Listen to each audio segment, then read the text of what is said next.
मैं Nisha Pangari, political science department, ABM college, Jamshedpur. आज मैं अंतर्राष्ट्रीय कानून के संहिताकरण पर चर्चा करने वाली हूँ।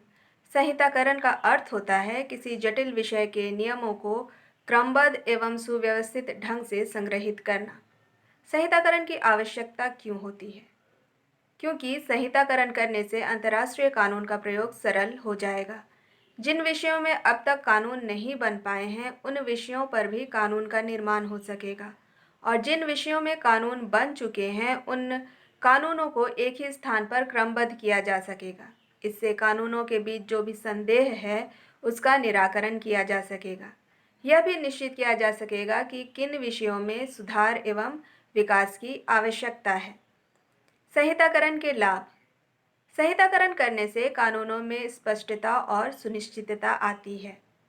इससे विरोधों को दूर करके कानूनों में एकरूपता लाया जा सकता है। इससे न्यायाधीशों के कार्यों में भी सुगमता होती है, क्योंकि उन्हें किसी भी खास परिस्थिति के लिए स्पष्ट कानून आसानी से उपलब्ध हो सकेगा। इससे कानून के विकास की प्रक्रिया तेज होगी, क्योंकि प्रथाओं पर आधारित जो कानून हैं, वे समय और परिस्थिति के अनुसार जल्दी नहीं ढल पाते हैं, लेकिन संहिताकरण करने से इन कानूनों को समय और परिस्थिति के अनुसार आसानी से ढाला जा सकेगा। साथ ही अंतर्राष्ट्रीय कानूनों का संहिताकरण करने से इसकी लोकप्रियता बढ़ेगी और अधिक से अधिक राज्य इन कानूनों का पालन करेंगे। सामान्यतः विज्ञान में 3 गुण पाए जाते हैं: निश्चितता, स्पष्टता एवं एकरूपता। यदि कानूनों को लिख दिया जाए तो उसमें ये तीनों गुण आ जाएंगे और यह सामाजिक विज्ञानों की श्रेणी में अग्रणी हो जाएगा। संहिताकरण के दोष। अक्सर यह देखा गया है कि कानून का निर्माण करते समय कानूनवेत्ताओं द्वारा नियमों की खाल निकाली जाती है, काफ़ी नुक्ताचीनी की जाती है, जिससे कानून बनाने की स्वाभाविक भावना ही समाप्त हो जाती है। प्रचलित कानूनों के कई पहलुओं पर राज्यों में मतैक्य नहीं है। यदि इन विषयों में संहिताकरण किया जाए तो राज्यों के बीच कानूनी मतभेद उभरने की संभावना है। तीसरा कि बहुत से राज्य संधियों में विश्वास करते हैं और वे संहिताकरण करके अपने आप को किसी बंधन में नहीं डालना चाहते। कुछ आलोचकों का कहना है कि यह विकासवादी सिद्धांत के प्रतिकूल है और इससे कानून का विकास रुक जाएगा। कुछ आलोचकों का यह भी कहना है कि अंतर्राष्ट्रीय कानून अभी अपनी प्रारंभिक अवस्था में है और ऐसे में इनका संहिताकरण करने से केवल समय की बर्बादी होगी।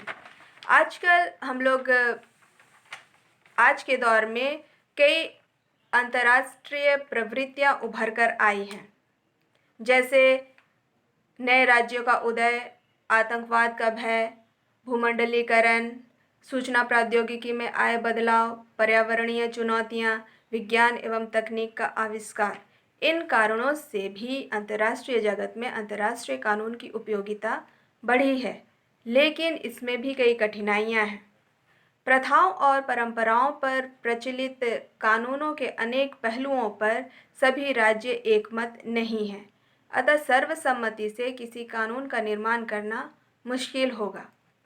दूसरा, यदि राज्यों के प्रतिनिधियों के द्वारा कानूनों का संहिताकरण किया जाए तो वे अपने देश के राष्ट्रीय हितों को ध्यान में रखते हुए कानूनों का निर्माण करना चाहेंगे और एक देश के राष्ट्रीय हित दूसरे देश के राष्ट्रीय हितों के प्रतिकूल होते हैं। ऐसी स्थिति में इन कानूनों में सामंजस्य करना मुश्किल होगा और यदि कानूनवेत्ताओं के द्वारा किसी अंतर्राष्ट्रीय सम्मेलन में कानूनों का संहिताकरण किया जाता है तो उन कानूनों को मानना या ना मानना राज्यों पर निर्भर करेगा और कोई भी राज्य अपने हितों के प्रतिकूल किसी भी कानून को स्वीकार नहीं करेंगे। इस प्रकार हम देखते हैं कि अंतर्राष्ट्रीय कानून का संहिताकरण करना सरल कार्य नहीं है और इसके लिए किसी भी प्रचलित नियमों पर राज्यों की पूर्व स्वीकृति आवश्यक है।